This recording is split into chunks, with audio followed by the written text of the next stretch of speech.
सभी परिजनों को मेरा प्रणाम। आशा करती हूँ मेरे सारे ही भाई बहन स्वस्थ व प्रसन्न होंगे। आज मैं आपको कर्मफल के सिद्धांत का तीसरा ये वीडियो है जो मैंने बनाया है। इससे पहले हम चित्रगुप्त के बारे में जान चुके हैं कि चित्रगुप्त कैसे सबके कर्मों का लेखा जोखा रखता है।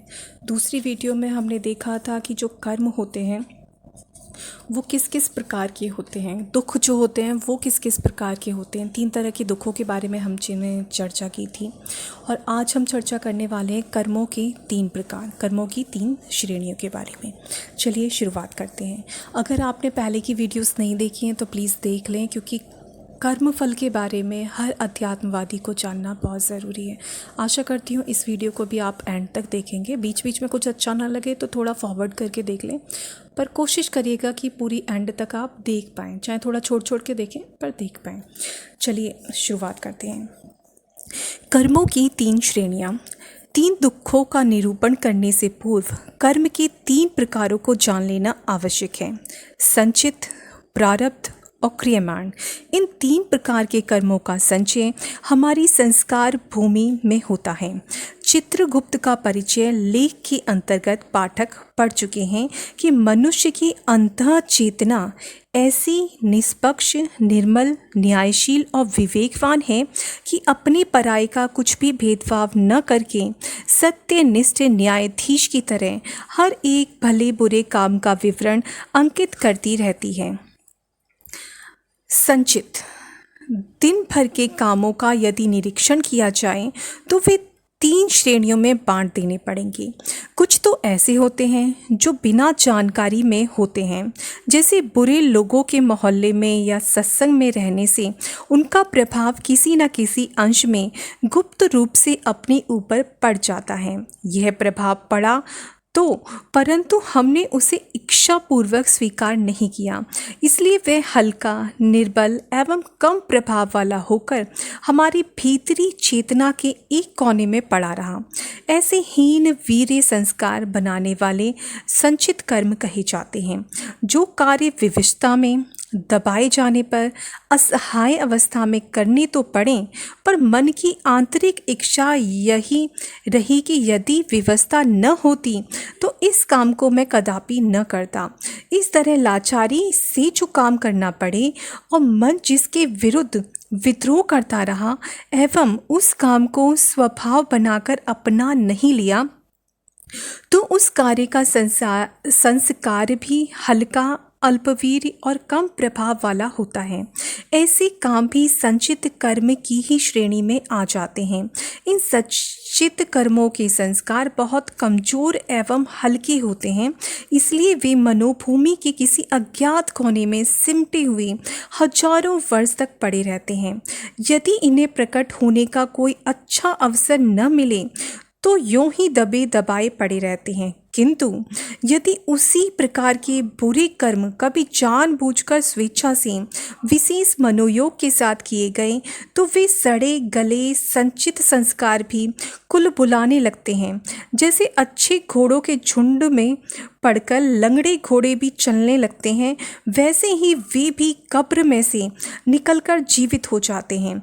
जिस प्रकार घुना हुआ बीज भी अच्छी भूमि और अच्छी वर्षा पाकर उग जाता है, वैसे ही संचित संस्कार भी अपनी जाति के बलवान कर्मों की सहायता पाकर उग आते हैं। हिमायत पाकर उनकी हिम्मत दूनी हो जाती है, परंतु यदि उन संचित संस्कारों को लगातार विपरीत स्वभाव के बलवान कर्म संस्कारों के साथ रहना पड़े तो वे नष्ट भी हो जाते हैं। गर्म जगह में रखा हुआ एक घड़ा पानी गर्मी के प्रभाव से आखिर 1-2 महीने में सूख जाता है। इसी प्रकार उत्तम कर्मों के संस्कार जमा हो रहे हों तो वे बेचारे बुरे संस्कार उनकी गर्मी से जलकर नष्ट भी हो जाते हैं। धर्म ग्रंथों में ऐसा उल्लेख मिलता है कि तीर्थ यात्रा आदि अमुक शुभ कर्म करने से इतने जन्म के पाप नष्ट हो जाते हैं। असल में वह संकेत इन अल्पवीर्य वाले संचित संस्कारों के संबंध में ही है। भले और बुरे दोनों ही प्रकार के संचित कर्म संस्कार अनुकूल परिस्थिति पाकर फलदायक होते हैं एवं तीव्र प्रतिकूल परिस्थितियों में नष्ट भी हो जाते हैं। अब दूसरी प्रकार के कर्म, पहले हैं संचित, अब दूसरा प्रकार का जो कर्म है वो है प्रारब्ध। प्रारब्ध वे मानसिक कर्म होते हैं जो स्वेच्छा पूर्वक जानबूझकर तीव्र भावनाओं से प्रेरित होकर किए जाते हैं। इन कार्यों को विशेष मनोयोग के साथ किया जाता है, इसलिए उनका संस्कार भी बहुत बलवान बनता है। हत्या, खून, डकैती, विश्वासघात, चोरी, व्यभिचार जैसे प्रचंड क्रूर कर्मों की प्रतिक्रिया अंतःकरण में बहुत ही तीव्र होती है। उस विजातीय द्रव को बाहर निकाल देने के लिए आध्यात्मिक पवित्रता निरंतर व्यग्र बनी रहती है और एक न एक दिन उसे निकाल कर बाहर कर ही देती है। हम बता चुके हैं कि हमारी अंतः चेतना न्यायाधीश की तरह हमारे हर काम को देखती रहती है और उसकी न्यूनता अधिकता के परिणाम के अनुसार दंड की व्यवस्था करती रहती है। चूँकि मानसिक दंड अपने आप अंदर ही अंदर पूरा नहीं हो सकता, इसके लिए दूसरे साधनों की भी आवश्यकता होती है। दंड कार्य को पूरा करने के लिए सूक्ष्म लोक में से उसी प्रकार का घटनाक्रम उपस्थित करने के लिए हमारी अंतः चेतना एक वातावरण तैयार करती है। इस तैयारी में कभी बहुत समय भी लग जाता है, जैसे छल स्वभाव के निवारण के लिए शोक रूपी दंड की आवश्यकता है। अब यह देखा जाएगा कि छल किस दर्जे का है, उसकी शुद्धि किस दर्जे के शोक से पूरी हो सकती है। अतः चेतना वैसी ही परिस्थितियां पैदा करने में भीतर ही भीतर लगी रहेगी। वह शरीर में ऐसे तत्व पैदा करेगी जिससे पुत्र उत्पन्न हो। उस पुत्र शरीर में ऐसी आत्मा का मेल मिलावेगी जिससे अपने कर्मों के अनुसार 10 वर्ष ही जीना पर्याप्त हो। 10 वर्ष का पुत्र हो जाने पर वही हमारी अंतः चेतना गुप्त रूप से पुत्र पर पिल पड़ेगी और उसे रोगी करके मार डालेगी एवं शोक का इच्छित अवसर पैदा कर देगी। ऐसे अवसर तैयार करने में केवल अपना ही कार्य अकेला नहीं होता, वरन दूसरे पक्ष का भी कार्य होता है। दोनों ओर की चेतनाएं अपने अपने अवसर तलाश करती फिरती हैं और फिर जब उन्हें इच्छित जोड़ मिल जाता है तो एक घटना की ठीक भूमिका बंध जाती है। ऐसे कार्यों में कई बार 1, 2, 3 या कई जन्मों का समय लग जाता है। लड़की के लिए वर और वर के लिए लड़की की तलाश बहुत दिनों तक जारी रहती है। सैकड़ों प्रसंग उठाए जाते हैं, पर कुछ न कुछ कमी होने से वह तय नहीं होते। जब दोनों पक्ष रजामंद हो जाते हैं तो विवाह जल्द हो जाता है। इसी प्रकार पिता का पुत्र शोक और पुत्र को अल्पायु का संयोग, जब दोनों ही विधान ठीक बैठ जाते हैं तो वे एकत्रित हो जाते हैं। अफ्रीक में वेंसस नामक एक 10 फुट ऊंचा एक झाड़ होता है। उसकी डालियों में से सूत जैसे अंकुर फूटते हैं। यह अंकुर बढ़ते हैं और इधर उधर हवा में झूलते रहते हैं। दूसरा कोई अंकुर जब उसे छू जाता है तो वे दोनों आपस में गुथ जाते हैं और रस्सी की तरह बल डालकर एक हो जाते हैं। जब तक दूसरे अंकुर से भेंट ना हो तब तक सूत बढ़ते ही रहते हैं और कभी न कभी वे किसी न किसी से मिल ही जाते हैं। कोई सूत तो 4-6 अंगुल दूरी पर ही जाकर किसी से मिलकर लिपट जाता है। कोई 4 फुट लंबा होने के बाद सफल होता है। यही हालत कर्मफल की है। शारीरिक दंड एकांगी है, विष खाते ही तुरंत मृत्यु हो जाती है, परंतु मानसिक दंड में अपवाद है। जैसे क्रूरता से प्रेरित होकर किसी की हत्या की गई, वह यदि प्रकट हो गई तो राज्य द्वारा दंड मिल जाएगा, किंतु यदि हत्यारे ने अपना कार्य छिपा लिया तो उसका अंतःकरण तुरंत ही पाप दंड न दे बैठेगा, वरन उसी दिन से वैंसस पेड़ की तरह अंकुर फोड़कर इस तलाश में फिरेगा कि हिंसा वृत्ति से घृणा कराने के लिए हिंसा से जो दुख होता है उसका अनुभव उसे कराऊं। जब दूसरी ओर का भी कोई अंकुर मिल जाता है तो दोनों आपस में लिपटकर एक निर्धारित घटना की भूमिका बन जाते हैं। उपरोक्त कारणों से कभी कभी अचानक सत्कर्म करते हुए भी सुख उपस्थित हो जाता है और कभी कभी बुरे काम करते हुए भी कोई दुख उपस्थित हो जाता है और कभी कभी बुरे काम करते हुए भी दुख नहीं मिलता है। इसका कारण उपयुक्त अवसर तैयार होने में विलंब लगना ही होता है। कोई कोई आत्मदर्शी योगी यह बता देते हैं कि भविष्य में तुम्हारे लिए यह होने वाला है, और सचमुच वैसा हो भी जाता है। ऐसे अवसरों पर ऐसा संदेह न करना चाहिए कि मनुष्य परतंत्र है। प्रारब्ध में जो लिखा है वही होता है। आत्मदर्शी महानुभाव का भविष्य कथन मनुष्य परतंत्रता के कारण नहीं है, वरन इसलिए है कि उन्होंने देख लिया कि इसका प्रारब्ध कर्म अब अपना ताना बाना बुन चुका है, उसका छूटना मुश्किल है। अपनी सूक्ष्म दृष्टि से वे अदृश्य परिस्थिति को देखकर उसे प्रकट कर देते हैं। मिसल को देखकर हाकिम के स्वभाव को जानकर पेशकार बता देता है कि क्या फैसला सुनाया जाने वाला है। पर इसका अर्थ यह नहीं कि मुद्दई, मुद्दा, सबूत, वकील का कोई महत्व नहीं है। इसके प्रारब्ध में क्या लिखा है यह बता देने का अर्थ यह है कि इसने एक समय ऐसा काम किए थे जिसका फल अब यह होने जा रहा है। तकदीर और तदवीर दो बातें नहीं हैं, वरन एक ही वस्तु के दो नाम हैं। कर्म का परिपाक लेकर जब वह फल बनता है तब तकदीर कहा जाता है। कच्चा आम तदवीर है और पका आम तकदीर। नया कर्म तदवीर है जो आगे तकदीर बन जाएगा। इसी प्रकार पुरानी तदवीर आज फल देते समय तकदीर कही जा रही है। कर्म बढ़िया है और प्रारब्ध बूढ़ी गाय। कर्म बछिया है और प्रारब्ध बूढ़ी गाय। समय के अंतर से एक वस्तु के दो नाम पड़ गए हैं। पाठक समझ गए होंगे कि मानसिक पापों का फल किस प्रकार मिलता है और उसमें विलंब हो जाने का क्या कारण है।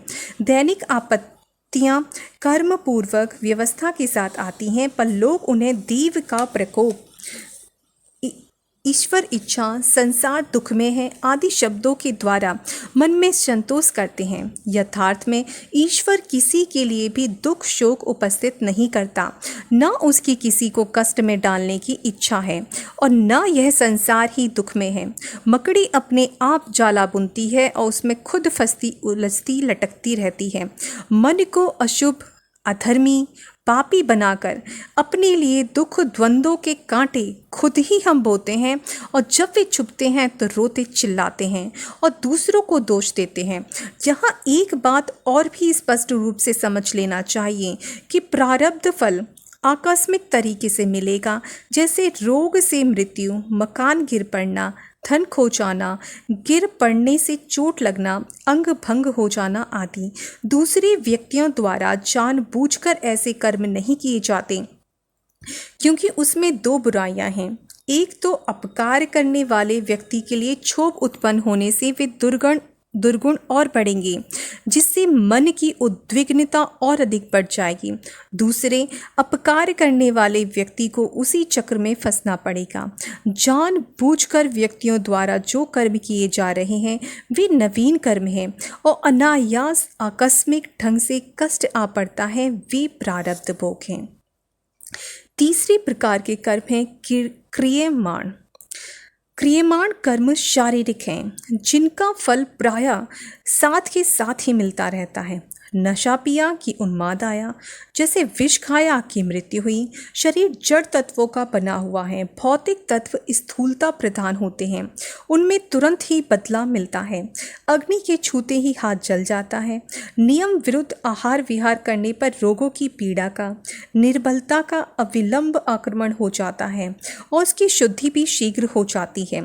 मजदूर परिश्रम करता है, बदले में उसे पैसे मिल जाते हैं। जिन शारीरिक कर्मों के पीछे कोई मानसिक गुत्थी नहीं होती, केवल शरीर द्वारा शरीर के लिए किए जाते हैं, वे क्रियमाण कहलाते हैं। पाठक समझ गए होंगे कि संचित कर्मों का फल मिलना संदिग्ध है। यदि अवसर मिलता है तो वे फलवान होते हैं, नहीं तो विरोधी परिस्थितियों से टकरा कर नष्ट हो जाते हैं। प्रारब्ध कर्मों का फल मिलना निश्चित है, परंतु उसकी अनुकूल परिस्थितियां प्राप्त होने में कुछ समय लगता है। यह समय कितने दिन का होगा, इस संबंध में कुछ नियम मर्यादा नहीं है। वह आज का आज भी हो सकता है और कुछ जन्मों के अंतर से भी हो सकता है। किंतु प्रारब्ध फल होते वही हैं जो अचानक घटित हों और जिसमें मनुष्य का कुछ वश न चले। पुरुषार्थ की अवहेलना से जो असफलता मिलती है उसे कदापि प्रारब्ध फल नहीं कहा जा सकता। क्रियमाण तो प्रत्यक्ष हैं ही, उनके बारे में ऊपर बता ही दिया गया है कि निश्चित फल वाले शारीरिक कर्म क्रियमाण हुआ करते हैं। इनके फल मिलने में अधिक समय नहीं लगता। इस प्रकार 3 प्रकार के कर्म और उसके फल मिलने की मर्यादा के संबंध में ऊपर कुछ प्रकाश डाल दिया गया है। कष्टों का स्वरूप अप्रिय है, उनका तात्कालिक अनुभव कड़वा होता है। अंततः वे जीव के लिए कल्याणकारी और आनंददायक सिद्ध होते हैं। उनसे दुर्गुणों के शोधन और सद्गुणों की वृद्धि में असाधारण सहायता मिलती है। आनंद स्वरूप आत्म प्रकाश में जीवन और सुखमय संसार के कष्टों का थोड़ा स्वाद परिवर्तन इसलिए लगाया गया है कि प्रगति में बाधा न पड़ने पाए। घड़ी में चाबी भर देने से उसकी चाल फिर ठीक हो जाती है। हारमोनियम में हवा धोंकते रहने से उसके स्वर ठीक तरह बजते हैं। पेंडल चलाने से साइकिल ठीक तरह घूमती है। अग्नि की गर्मी में सूखकर भोजन पक जाते हैं। थोड़ा सा कष्ट भी जीवन की सुख वृद्धि के लिए आवश्यक है। संसार में जो कष्ट है वह इतना ही है और ऐसा ही है, किंतु स्मरण रखिए जितना भी थोड़ा बहुत दुख है वह हमारे अन्याय का, अधर्म का, अनर्थ का फल है। आत्मा दुख रूप नहीं है, जीवन दुख में नहीं है और न संसार में ही दुख है।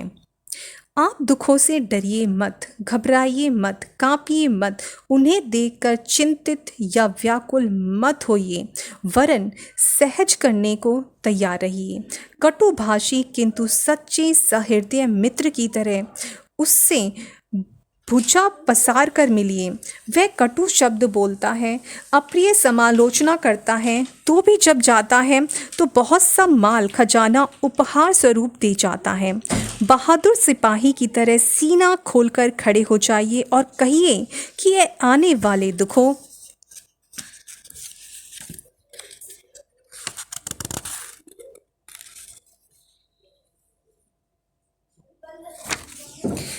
आने वाले दुखों आओ, ए मेरे बालकों चले आओ, मैंने ही तुम्हें उत्पन्न किया है, मैं ही तुम्हें अपनी छाती से लगाऊंगा। दुराचारिणी वैश्या की तरह तुम्हें 4 पुत्र समझकर छिपाना या भगाना नहीं चाहता, वरन सती साध्वी के धर्मपुत्र की तरह मेरे आंचल में सहर्ष क्रीड़ा करो। मैं कायर नहीं हूँ जो तुम्हें देखकर रोऊं, मैं नपुंसक नहीं हूँ जो तुम्हारा भार उठाने से गिड़गिड़ाऊं, मैं मिथ्याचारी नहीं हूँ जो अपने किए कर्म का फल भोगने से मुंह छिपाता फिरूं।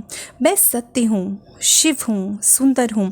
आओ मेरे अज्ञान के कुरूप मानस पुत्रों, मेरी कुटी में तुम्हारे लिए भी स्थान है।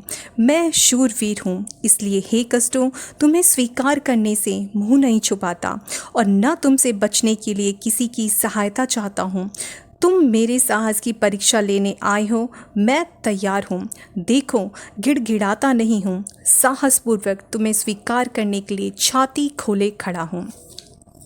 खबरदार, आप ऐसा मत कहना कि यह संसार बुरा है, दुष्ट है, पापी है, दुख में है।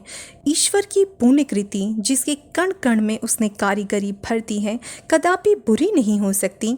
सृष्टि पर दोषारोपण करना तो उसके कर्ता पर आक्षेप लगाना होगा। यह घड़ा बहुत बुरा बना है, इसका अर्थ है कुम्हार को नालायक बताना। आपका पिता इतना नालायक नहीं है जितना कि आप दुनिया दुख में है, यह शब्द कहकर उसकी प्रतिष्ठा पर लांछन लगाते हैं। ईश्वर की पुण्य भूमि में दुख का एक अणु भी नहीं है। हमारा अज्ञान ही हमारे लिए दुख है।